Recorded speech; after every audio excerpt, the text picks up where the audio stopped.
The village recently named the Public Works Center in honor of deceased former trustee Susan Kenley-Rupnow. Here is a look at the ceremony. I'm Mayor Bill McLeod, and I want to welcome you all to the dedication of our Public Works Center for Susan H. Kenley-Rupnow. Sue left us much too young, but we remember what she did and what she accomplished.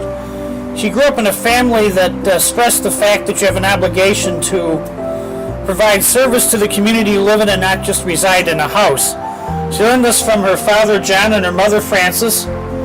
Early residents of Hoffman Estates. John was one of the first members of the Hoffman Estates Village Board. Harmon Boulevard on Hoffman Estates is named for John. He also served as chairman of the Hoffman Estates Finance Committee, which Sue later chaired for many, many years. Sue Kenley-Rupnow is involved in a bewildering array of activities, and I think if she was here today, she probably couldn't remember them all. From court watcher in Bellwood to coaching, to being on the village board, to being on the 4th of July committee before it was a commission, the Plan Commission, the Boys Club, the Children's Advocacy Center. The list goes on and on and on. We wanted to honor Sue's service to the community, and this building seemed to be the most appropriate one. In 1984, the village board and Hoffman Estates put a referendum on the ballot, an advisory referendum should the village spend $3 million to build a new public works center. That was a kinder, gentler time, 1984, $3 million. The previous public works shack, shed, whatever you want to call it, was on Illinois Boulevard, and for many years our employees had to attach snow plows and attempt to repair vehicles in snowstorms, wind, rain, ice, whatever. So when Sue ran for the village board in 1985, she could cheat the incumbent board by saying that if the building needs to be built, build it. Don't try to hide, don't try to get political cover, have the intestinal fortitude to tell the people you need this building and build it. I particularly remember that campaign because I was a member of the village board that put the advisory referendum in. But she was right, we were wrong. When Sue got elected to the village board, she cajoled, pleaded, twisted arms, did whatever she could to get the board to approve the building of this building, which she finally did, and it was built in 1989. And the plaque we're going to soon unveil will go on the wall close to the original plaque for building this building. President Abraham Lincoln, who also died much too young, I think probably said it best. In the end, it's not the years of the life that matter, but rather the life and the years. We thank you, Sue, for your great service. What a turnout today. We originally were going to do this inside because the weather looked a little hinky, but then it cleared up. And we don't have enough chairs, obviously, but we really appreciate everybody coming out. I think this is a tribute to Sue and to what she meant to the community, her involvement. After leaving our village board, she was on the 211 school board, high school district. She was always involved in something. And it's so good to see so many of her friends here. I have a bewildering list of people that I need to introduce. One are her mother and father, Frances and John Harmon.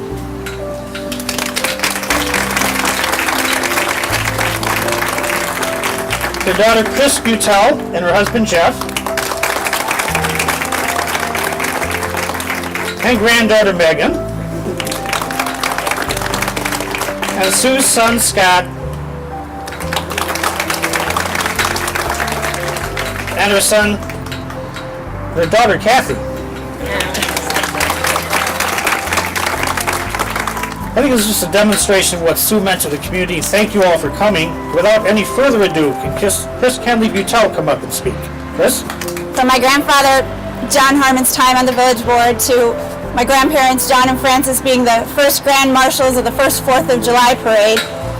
My mom was even a contestant in the 1971 Miss Hoffman Estates pageant, which actually seems pretty darn fitting when you stop and think of all of her involvement here. And then, as we all know, her involvement with Planning Commission and the election to the village board. When my mom was elected to the village board for the first time in 1985, I was 13 years old and I was an only child. So it really has been quite a while that she's been involved. And my recollection of that evening when she was elected is probably very different from hers. I remember it being very exciting and a great party, lots of food. I got to stay up late, and I don't think I went to school the next day. As kids growing up, we didn't always know or understand the details of her work on the board, but what we did know was her fierce dedication and commitment to her community. She strongly believed in the importance of local government and the significant impact it has on its citizens. She believed it was important to truly be a voice for residents. As a member of the board, she felt it was her duty to be prepared and ask questions, even the hard ones. As a former staff member told me, I always knew I was in trouble when your mom took off her glasses before responding to something I said. For my mom, preparation meant not only reading the stacks and stacks of information that she received, but also talking to people. She would always seek out residents or village staff with differing views or backgrounds to make sure she understood all sides of the issue and could make the best decision on behalf of the village. It also meant fighting for what she believed was right, even if it was unpopular or difficult. She knew this was her responsibility as a member of the board, and she took it to heart. The best interest of the village was always on her mind. I can still remember often having to drive an extra block or two to make sure that when we got gas or went to the store, we did so in Hoffman Estates, so that the revenue could stay in Hoffman Estates. This unwavering dedication to her community for 20 plus years makes her an accomplished and well-respected public servant, but is only a very small part of what made her an amazing person. My mom lived her life believing you do what you want to do, what's important to you. You just figure it out.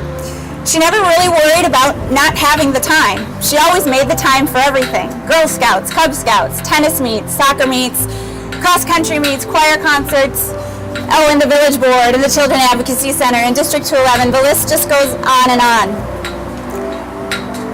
And all of this was in addition to working full-time, being a wife, and raising 3 children. My brother and sister and I still do not understand how she made time for everything. Outside of her Monday evenings being booked, time never really seemed to be an issue. My mom also had an incredible ability to connect with people and to have an impact on them. When she talked with people, whether they were fellow parents at school, elected officials, village staff, or high school girls from my sister's cross-country team, she truly cared about them. She wanted to know about their families and their lives. She asked questions, and she listened. She was excited for them as she learned of big or small successes and saddened for them at any loss or difficult time, but was always there for them. I always knew that my mom knew a lot of people, but over the last 6 months, as so many have reached out to share stories of her, I realized what an impact she had on people. The best example I've seen of this is through the relationship she built while working at Cabela's.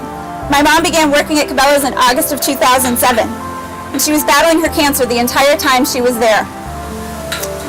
Recently, I received a copy of an article her fellow employees wrote about Mom for publication to their staff. In it, they said, Sue had a presence from the beginning. She always had a way to lighten the mood and brighten everyone's day. She had a smile that could always make you feel warm inside.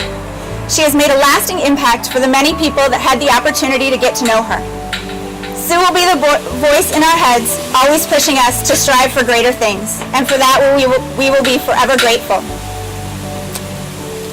To have made this impact on people during a short 16-month experience while fighting through the most difficult time in her life is just simply amazing to me. And on top of all of this, she was a loving and caring daughter, wife, sister, mother, and grandmother. And these were the roles she loved and cared about the most.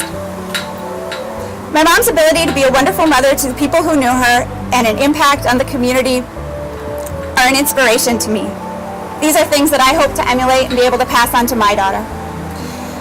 Thank you again to Mayor McLeod and the Village Board for such a beautiful tribute to an amazing person. And thank you so much to everyone for being here today.